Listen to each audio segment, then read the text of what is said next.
मैं आपके दर्शकों को बताना चाहता हूँ, सरकार कभी भी घाटे का सौदा नहीं करती। बिल्कुल कभी नहीं करती। एक कर्मचारी जिसकी सारी इनकम 12,75,000 रुपए तक जी सैलरी से आती है, हाँ, उस पर कोई टैक्स उसके ऊपर कोई टैक्स नहीं है जी। लेकिन वही कर्मचारी अगर उसकी इनकम 12,75,001 रुपया भी होगी, टैक्सेबल इनकम जी 12,75,001 रुपया भी होगी, उसको 1 रुपये इनकम ज्यादा होने की वजह से 53,000 रुपये टैक्स देना पड़ेगा। गवर्नमेंट ने 8वां वेतन आयोग का गठन भी अभी नहीं हुआ है, घोषणा की है और सारा क्रेडिट लोगों को 5-7 दिन तो बहुत खुशी रही कि वेतन आयोग हमारा 1 जनवरी 2026 से लागू हो जाएगा जी। अगर वेतन आयोग 1 जनवरी 2026 से लागू होगा, पहले तो गठन होगा, रिकमेंडेशन आएंगी, हम मान के चलेंगे दिसंबर तक आ जाएंगे, आ भी जाएंगे जी। अगर 1 जनवरी 2026 से लागू करना है तो बजट में कोई ना कोई तो बजट का प्रावधान करना था जी। लेकिन इस बजट में कोई प्रावधान नहीं है, तो मुझे ये लगता है कि 1 जनवरी 2026 से इस बजट के अनुसार तो लागू नहीं होगा, लेकिन सारे कर्मचारी निश्चिंत रहे, मिले बेनिफिट आपको 1 जनवरी 2026 से ही मिलेंगे जी। लेकिन इस बजट में प्रावधान नहीं है, मैं सिर्फ ये बात कहना इसलिए लगता है कि वो लागू बाद में होगा। अब 12 लाख रुपए तक की इनकम टैक्स फ्री की है जी, अखबार के हिसाब से मध्यम वर्ग की, बिल्कुल, लेकिन ये सच्चाई नहीं है। इसमें झोल है, इसमें झोल है जी। वो झोल क्या है वो मैं आपको बता देता हूँ। 140 करोड़ की पॉपुलेशन में ये माना जाता है कि 40 से 50 करोड़ लोग जो हैं वो मध्यम वर्ग में आते हैं। एक कर्मचारी है, उसकी 12,75,000 उसने सैलरी से लिए हैं, सपोज करो 12 लाख ले लिए, लेकिन एक कर्मचारी कहीं अपनी सैलरी को जोड़ता है, इकट्ठी करता है, वो कहीं इन्वेस्ट करता है, कहीं शेयर बाज़ार में लगाता है, कहीं और लगाता है, या उसको कहीं से रेंटल इनकम आ जाती है एक नंबर में। यदि मान लिया वो आती है, उसको 1,00,000-2 लाख रुपये दूसरी जगह से भी इनकम आ जाती है, तो क्या रहेगा उसका? अब लोगों को लग रहा होगा कि अभी प्रत्यक्ष करों से हमारी टैक्स कलेक्शन कम हो जाएगी, लेकिन ऐसा नहीं है। जो गवर्नमेंट की रिसीट एक्सपेक्टेड है 1 लाख करोड़ रुपया छोड़ के 6 लाख करोड़ रुपए गवर्नमेंट को ज्यादा मिलेंगे। 1 लाख करोड़ रुपए तो अकेले इनकम टैक्स से ज्यादा मिलेगा, 1,80,000 करोड़ रुपए इनकम टैक्स से ज्यादा कलेक्शन होगी। फिर आपकी जीएसटी है, 1 लाख करोड़ रुपए जो लोगों की जेब में बचेंगे वो मार्केट में जाएंगे, बिल्कुल, लोग सामान खरीदेंगे, कोई टीवी खरीदेगा, कोई स्कूटर खरीदेगा, कोई घर बनाएगा, कोई कंजम्पशन पे या टूरिज्म के ऊपर खर्च करेगा, तो हर चीज के ऊपर जीएसटी है। 2.5 लाख करोड़ रुपए गवर्नमेंट को जीएसटी से प्राप्त होंगे जी। और 2.5 लाख करोड़ रुपए में से आप ये देखिए कि आधा स्टेट का, आधा सेंट्रल गवर्नमेंट का, तो आप 6 लाख करोड़ रुपए में से 1.25 लाख करोड़ रुपए घटा दीजिए, यानी सेंटर को 4.25 लाख करोड़ रुपए मिलेंगे ही मिलेंगे और 1.25 लाख करोड़ रुपए स्टेट्स की आय हो जी। और इसके अलावा कारपोरेट टैक्स, अब की बार टैक्स रैशनलाइजेशन करने का एक मुख्य आधार ये भी है, मैंने आपको पिछले वीडियो में बताया था कि जो व्यक्तिगत आयकर है उससे कलेक्शन ज्यादा है और कारपोरेट टैक्स से कलेक्शन गवर्नमेंट की कम है।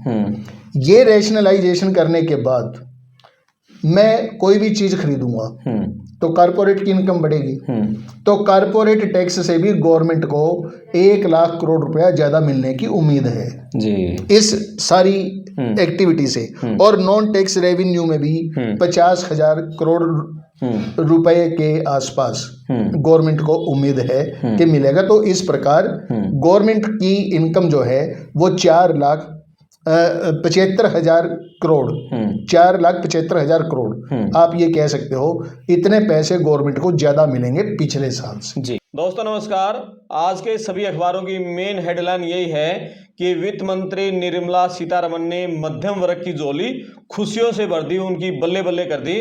और बड़ी बड़ी खबरें मोटे अक्षरों में ये है कि अब जो नौकरी पेशा लोग हैं 12 लाख रुपए की आमदनी तक उनको कोई टैक्स नहीं देना पड़ेगा।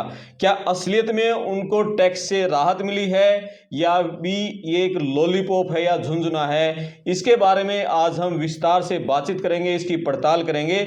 निर्मला सीतारमण ने जो नया ये जो सिस्टम बनाया इसके बारे में, और बातचीत करने के लिए हमारे साथ खास मेहमान हैं सीनियर अर्थशास्त्री प्रोफेसर ओपी गुप्ता जी।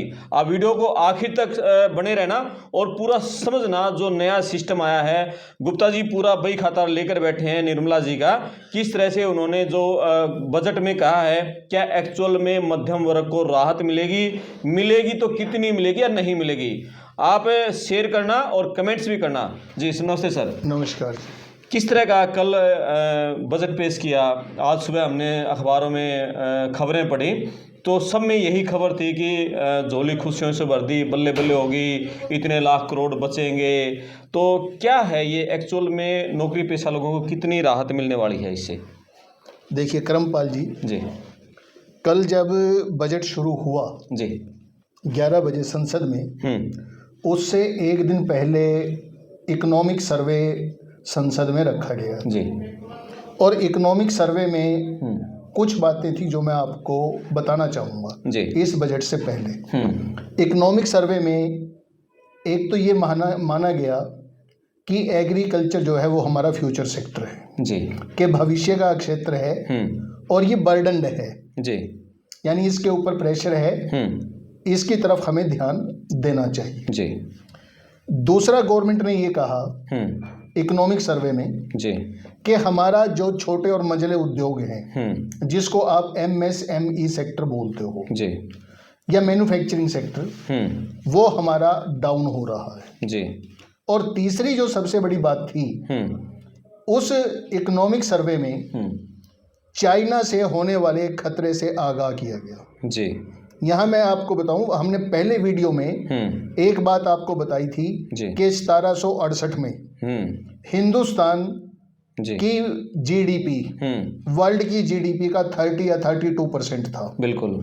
आज के टाइम में चाइना की GDP 35% है, हमारी जगह उसने ले ली वर्ल्ड की GDP की। बिल्कुल 35% है और हो सकता है 2030 तक ये 45% हो जाए। बिल्कुल। इसका सीधा सीधा मतलब ये है कि बाकी देशों का मैन्युफैक्चरिंग सेक्टर बहुत ज्यादा नीचे जाने की संभावना है। तो ये एक खतरा था। बिल्कुल।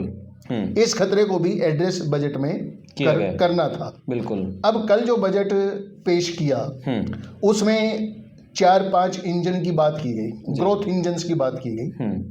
ग्रोथ इंजन, एग्रीकल्चर को ग्रोथ का इंजन माना गया जी। फिर आपकी MSME को ग्रोथ का इंजन माना गया।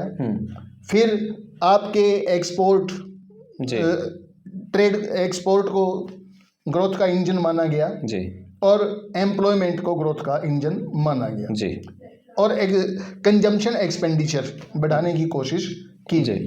ठीक है। अब जो मध्यम वर्ग है जी, जो इस देश में ये माना जाता है कि 40 से 50 करोड़ के बीच में है। बिल्कुल। 140 करोड़ की पॉपुलेशन में ये माना जाता है कि 40 से 50 करोड़ लोग जो हैं वो मध्यम वर्ग में आते हैं जी। अब मैं आपको एक डेटा देता हूँ, ये सारी बात आगे चलने से पहले जी। पिछले साल हिंदुस्तान में 8 करोड़ 8.5 करोड़ लोगों ने अपनी इनकम टैक्स रिटर्न फाइल की थी जी।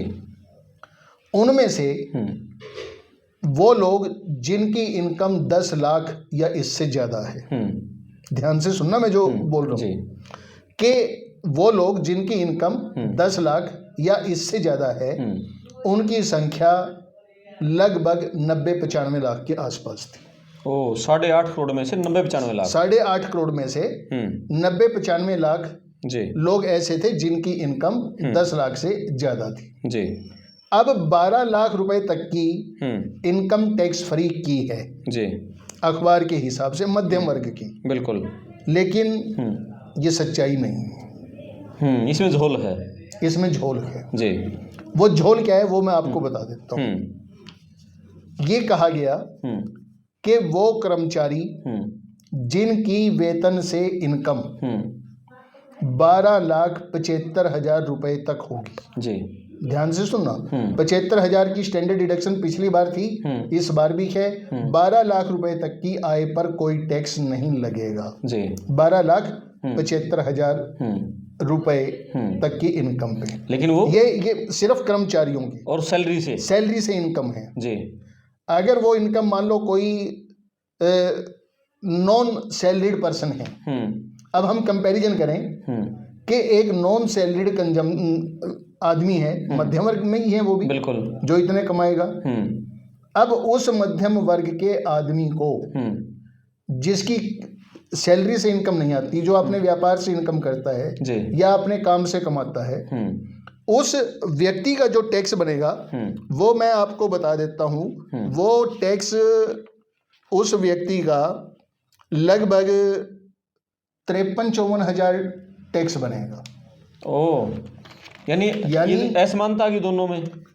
नहीं, असमानता तो और भी आएगी, वो भी बताऊंगा मैं आगे। असमानता कैसे आएगी, मैं आपको ये कह रहा हूं कि एक कर्मचारी जिसकी सारी इनकम 12,75,000 रुपए तक जी सैलरी से आती है, हाँ, उस पर कोई टैक्स, उसके ऊपर कोई टैक्स नहीं है जी।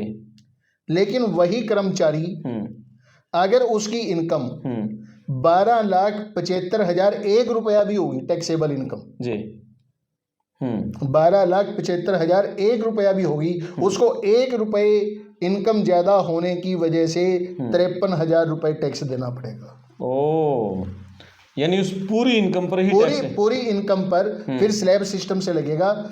0 से 4 लाख रुपए तक कोई टैक्स नहीं है, 4 लाख से 8 लाख रुपए तक 5%, 8 लाख से 12 लाख रुपए तक 10%, 12 लाख से 16 लाख रुपए तक 15%, 16 लाख से 20 लाख रुपए तक 20%, 20 लाख से 24 लाख रुपए तक 25% और 24 लाख रुपए से ऊपर 30%, और जितना टैक्स बनेगा उसके ऊपर 4% सेस एज इट इज रहे जी। यानी कि मेन चीज़ है ये। यदि फिर उसने ये तो सपोज करो सर, एक कर्मचारी है, उसकी 12,75,000 उसने सैलरी से लिए हैं, सपोज करो 12 लाख ले लिए, लेकिन एक कर्मचारी कहीं अपनी सैलरी को जोड़ता है, इकट्ठी करता है, वो कहीं इन्वेस्ट करता है, कहीं शेयर बाज़ार में लगाता है, कहीं और लगाता है, या उसको कहीं से रेंटल इनकम आ जाती है एक नंबर में। यदि मान लिया वो आती है, उसको 1,00,000 2 लाख रुपए दूसरी जगह से भी इनकम आ जाती है, तो क्या रहेगा उसका? तो देखो, जहाँ तक मैंने इस बजट को समझा है जी, उसमें प्रावधान सिर्फ इनकम फ्रॉम सैलरी है। मान लो किसी ने शेयर मार्केट में इन्वेस्ट किए जी, और वहां से उसको 3 लाख रुपए मिल गए, वैसे उसकी इनकम 8 लाख रुपए है, सैलरीड पर्सन है, उसकी टोटल इनकम 11 लाख हो गई जी, ठीक है ना। मेरे हिसाब से उसको इस योजना का बेनिफिट नहीं मिलेगा। उस व्यक्ति की जो इन टैक्स की देनदारी कैलकुलेट होगी वो स्लैब के हिसाब से होगी कि 0 से 4 तक 0, 4 से 8 तक 5%, 8 से 12 जितनी भी ज्यादा होगी वो उतने ही परसेंटेज के हिसाब से। ओके, क्योंकि उसने सैलरी से दूसरी जगह से इनकम आई उसकी, बिल्कुल, तो उसकी पूरी सैलरी उसी स्लैब में हो जाएगी। ये भी एक बड़ा झोल हो गया है, मैं ऐसा समझता हूँ जी कि ये है। बाकी इस बारे में और क्लैरिटी जो है, अगले सप्ताह नया टैक्स बिल आ रहा है जी, उसमें और ज़्यादा क्लैरिटी हो जाएगी। बिल्कुल, क्योंकि देखो कर्मचारी वर्ग तो कहीं ना कहीं तो पैसा लगाता ही है सर, थोड़ा बहुत जोड़ के, है ना, बिल्कुल लगाता है। कहीं थोड़ी बहुत आमदनी, घर के खर्चे निकलते रहे, थोड़े और खर्चे, बच्चों की ब्याह शादी, एक नौकरी वाला कितना कर सकता है इसमें, तो दूसरी जगह से तो करेगा ये। तो ये तो ताई जी फिर, निर्मला जी फिर धोखा देगी कर्मचारियों को, नहीं, सैलरीड पर्सन को धोखा नहीं कहूँगा मैं जी, कुछ ना कुछ तो हमें फायदा हुआ है। क्या फायदा भाई? आपकी टैक्स रेट्स थोड़े लिबरल हुए हैं जी, कुछ तो फायदा होगा। इसमें एक बात और है खास जी, इस टैक्स में आपको लगता होगा कि बहुत बड़ी छूट दी है, और जैसा कि बजट में हमारी वित्त मंत्री जी भी बता रखी थी कि देश को 1 लाख करोड़ रुपए का नुकसान होगा। ये टैक्स से टैक्स में जो छूट दी है जी, 1 लाख करोड़ रुपए का नुकसान होगा प्रत्यक्ष करों से, और 2600 करोड़ का नुकसान होगा इनडायरेक्ट टैक्सेस से, जो वो टैरिफ 7 टैरिफ हटा के उनकी संख्या कम की है उससे। लेकिन मैं आपके दर्शकों को बताना चाहता हूँ, सरकार कभी भी घाटे का सौदा नहीं करती, बिल्कुल कभी नहीं करती। अब लोगों को लग रहा होगा कि अभी प्रत्यक्ष करों से हमारी टैक्स कलेक्शन कम हो जाएगी, लेकिन ऐसा नहीं है। जो गवर्नमेंट की रिसीट एक्सपेक्टेड है 1 लाख करोड़ रुपया छोड़ के 6 लाख करोड़ रुपए गवर्नमेंट को ज्यादा मिलेंगे। ओह, वो कैसे सर? 6 लाख करोड़ रुपए ज्यादा मिलेंगे। 1 लाख करोड़ रुपए तो अकेले इनकम टैक्स से ज्यादा मिलेगा। 1,80,000 करोड़ रुपए इनकम टैक्स से ज्यादा कलेक्शन होगी। फिर आपकी जीएसटी है, 1 लाख करोड़ रुपए जो लोगों की जेब में बचेंगे वो मार्केट में जाएंगे। बिल्कुल, लोग सामान खरीदेंगे, कोई टीवी खरीदेगा, कोई स्कूटर खरीदेगा, कोई घर बनाएगा, कोई कंजम्पशन पे या टूरिज्म के ऊपर खर्च करेगा, तो हर चीज के ऊपर जीएसटी है। 2.5 लाख करोड़ रुपए गवर्नमेंट को जीएसटी से प्राप्त होंगे जी। और 2.5 लाख करोड़ रुपए में से आप ये देखिए कि आधा स्टेट का, आधा सेंट्रल गवर्नमेंट का, तो आप 6 लाख करोड़ रुपए में से 1.25 लाख करोड़ रुपए घटा दीजिए, यानी सेंटर को 4.25 लाख करोड़ रुपए मिलेंगे ही मिलेंगे, और 1.25 लाख करोड़ रुपए स्टेट्स की आय हो जी। और इसके अलावा कारपोरेट टैक्स, अब की बार टैक्स रैशनलाइजेशन करने का एक मुख्य आधार ये भी है, मैंने आपको पिछले वीडियो में बताया था कि जो व्यक्तिगत आयकर है उससे कलेक्शन ज़्यादा है और कारपोरेट टैक्स से कलेक्शन गवर्नमेंट की कम है। ये रैशनलाइजेशन करने के बाद मैं कोई भी चीज़ खरीदूंगा तो कारपोरेट की इनकम बढ़ेगी, तो कारपोरेट टैक्स से भी गवर्नमेंट को 1 लाख करोड़ रुपया ज़्यादा मिलने की उम्मीद है जी, इस सारी एक्टिविटी से। और नॉन टैक्स रेवेन्यू में भी 50,000 करोड़ रुपए के आसपास गवर्नमेंट को उम्मीद है कि मिलेगा। तो इस प्रकार गवर्नमेंट की इनकम जो है वो 4,75,000 करोड़ 4,75,000 करोड़ आप ये कह सकते हो, इतने पैसे गवर्नमेंट को ज़्यादा मिलेंगे पिछले साल से जी।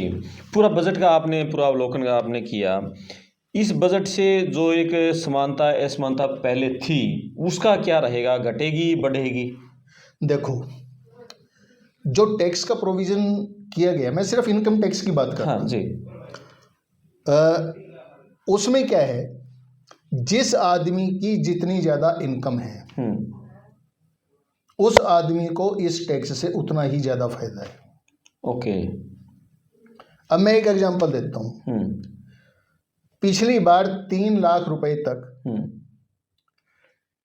जिसकी इनकम 3 लाख रुपए थी उस व्यक्ति के ऊपर कोई टैक्स नहीं लगता था, 0 से 3 तक नील था। और 15 लाख रुपए जिसकी इनकम थी उस व्यक्ति को 1,45,000 रुपए टैक्स देना पड़ता था जी, बल्कि 1.5 लाख रुपए मान लो। इसका मतलब क्या हुआ, उनका जो डिफरेंस था वो डिफरेंस आपका 10-10.5 लाख रुपए का रह गया। बिल्कुल, यानी उसके बाद टैक्स देने के बाद 13.5 लाख रुपए बचते थे और इसके पास 3 लाख रुपए बचते थे जी। अब वही व्यक्ति जिसकी इनकम 3 लाख रुपए है, इस बार की बात कर रहा हूं मैं जी, 3 लाख रुपए इनकम है, उस व्यक्ति की तो स्थिति वही है, कोई टैक्स वो पहले भी नहीं देता था, अब भी नहीं देता था जी। लेकिन जिसकी इनकम 15 लाख रुपए है इस बार, तो 15 लाख रुपए वाले के पास शायद 1.5 के आसपास टैक्स बनेगा जी, यानी उसके 50,000 के आसपास रुपए बचेंगे 15 लाख रुपए की इनकम वाले के ऊपर। हो सकता है ज्यादा भी बचे, जितने भी ज्यादा बचेंगे, इसका मतलब क्या हुआ कि 15 में से आपके 12.5 की थी ना हमने पहले, 12.5 में उतने और जोड़ लो आप, यानी उसका जो गैप था पहले 9.5 लाख रुपए का गैप था जी, या 10 लाख रुपए का गैप था, वो गैप बढ़ के अब 11.25 लाख रुपए का हो जाएगा जी। यानी असमानता घटने की बजाय बढ़ेगी। यानी आप ये कह सकते हो अमीर और अमीर होगा, गरीब नहीं होगा तो अमीर उसकी स्थिति में सुधार होगा, सुधार होगा नहीं होगा वो समय भविष्य की, लेकिन अमीर और अमीर होगा।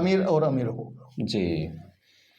आपने बड़ा गजब का बात कही कि जैसे आज अखबारों में थी कि खुशियाँ झोलियों से भर दी, नोटों की भर दी, बल्ले बल्ले इतने लाख करोड़ बचेंगे, लोगों की जेब में बचेंगे। लेकिन जो पॉइंट मेन था वो यही था कि दूसरी इनकम होते ही तुरंत आप टैक्स के दायरे में उसमें आ जाओ, मेरा ऐसा मानना है जी।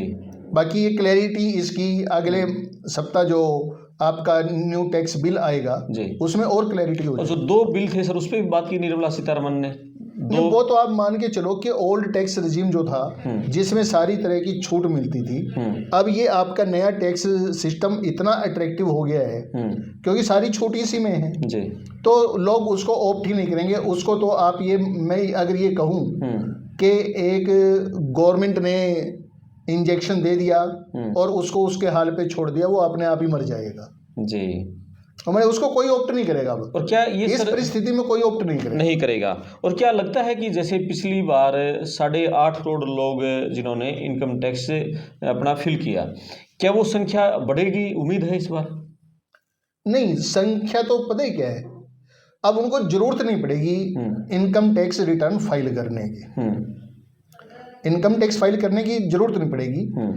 हम कई बार मान लो मेरे को कोई लोन लेना है तो वो 3 साल की इनकम टैक्स रिटर्न मांगते हैं जी, तो हो सकता है लोग 0 टैक्स की भी रिटर्न फाइल करें। हाँ, नंबर बढ़ जाएगा, कोई बड़ी बात नहीं है, उससे फर्क नहीं पड़ता जी।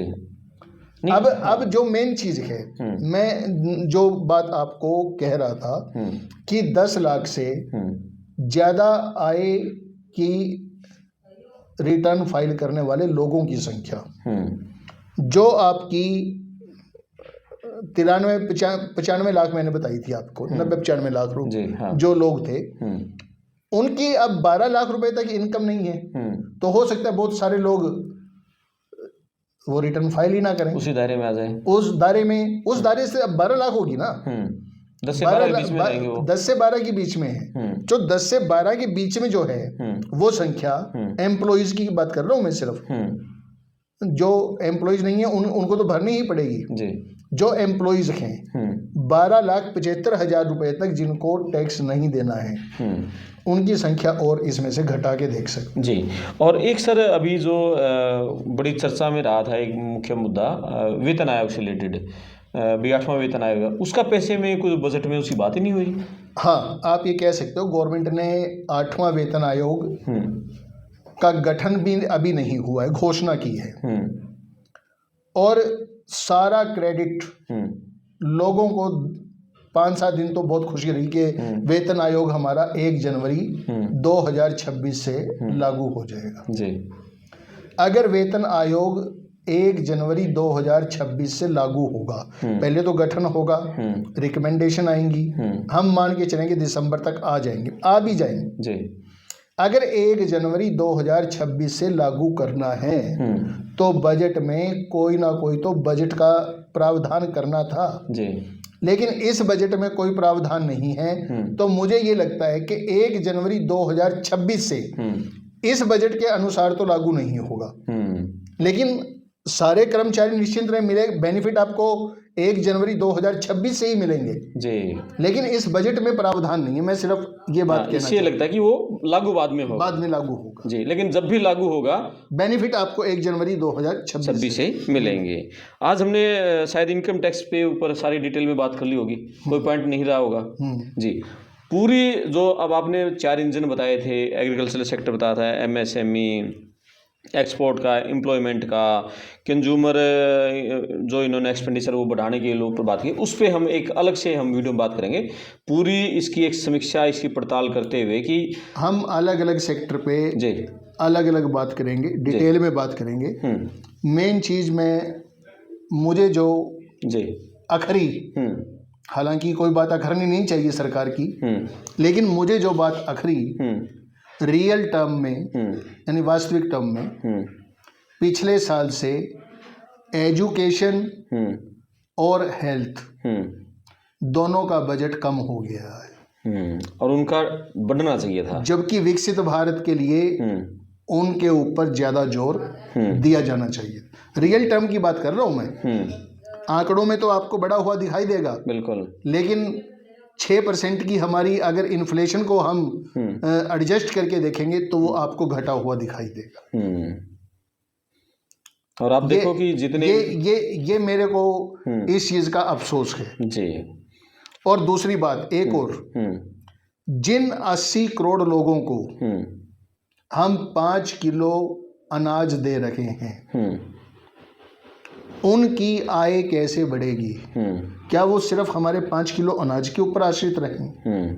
उनकी आय बढ़ाने का कोई उपाय या उस दिशा में कोई ठोस कदम इस बजट में मेरे को नजर नहीं आया।